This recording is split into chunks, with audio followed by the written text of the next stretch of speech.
So this is a song about the history of baseball. Smattering of applause. You guys love baseball, right? And history. But over here, it is interesting. Over here, you call baseball football.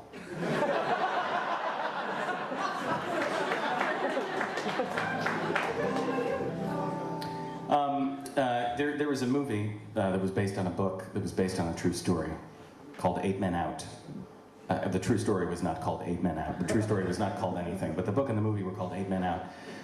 And this is about a team called the Chicago White Sox, who the several players, including a guy named Shoeless Joe Jackson, through the World Series in order to make money gambling with the mafia. Kind of un-American, if you ask me. For this, they were banned from baseball for life by the commissioner of baseball, whose name was Kenesaw Mountain Landis. I don't know any of the details of the story because I tried to read the book, but it was kind of boring. So I wrote this song largely without paying attention to what the actual details were. So I think maybe it's possible, it's entirely possible that I have gotten some of the facts wrong, because I made most of them up. But I think that the spirit of the story is true, you know. So just don't go writing any papers about this based on the song, because you'll probably get a bad grade. This is called Kenesaw Mountain Landis. Kenesaw Mountain Landis was a bad motherfucker. He was 17 feet tall, he had 150 wives. Didn't do that much except he saved the game of baseball. He put 2 and 2 together and he noticed it was 4. Now the treachery of Shoeless Joe can't hurt us anymore. He'll always be remembered as Kenesaw Mountain Landis. A fella named Joe Jackson was a fielder for the Black Sox, and he always wore his black socks, but he never wore no shoes. Weren't the nicest fella, and he had a couple problems, cause he drank a lot and he beat his wife and he always acted rude. Killed and ate some babies and he copped an attitude. The one man that he hated most was Kenesaw Mountain Landis. Mafia said, Shoeless Joe, you should really run this show. You should be the guy who owns baseball. All you really gotta do is help us make a buck or two.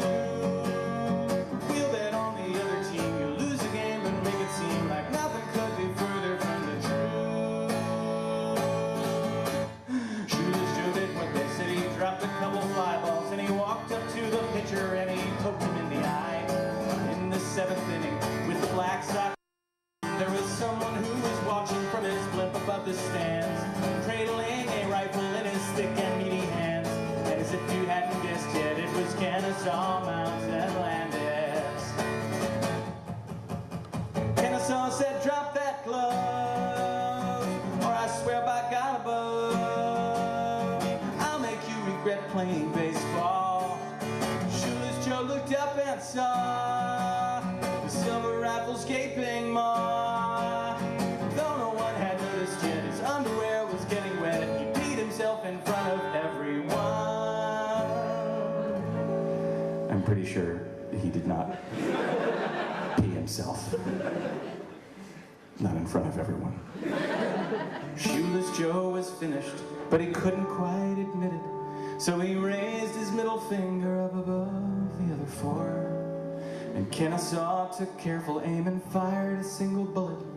And he shot that dirty finger off and he dropped his trusty gun. And everybody in the stands knew that he had won. And today they still refer to him as Kenesaw Mountain Landis. Shoeless Joe left baseball and became a famous pop star. And he asked the musical question, is she really going out with him? Had a couple albums and a comeback in the 80s, but he never won a Grammy and he never was the same. Never could be satisfied with critical acclaim, 'cause the critics all confused him with the great Elvis Costello. Yes, the critics all confused him with the great Elvis Costello.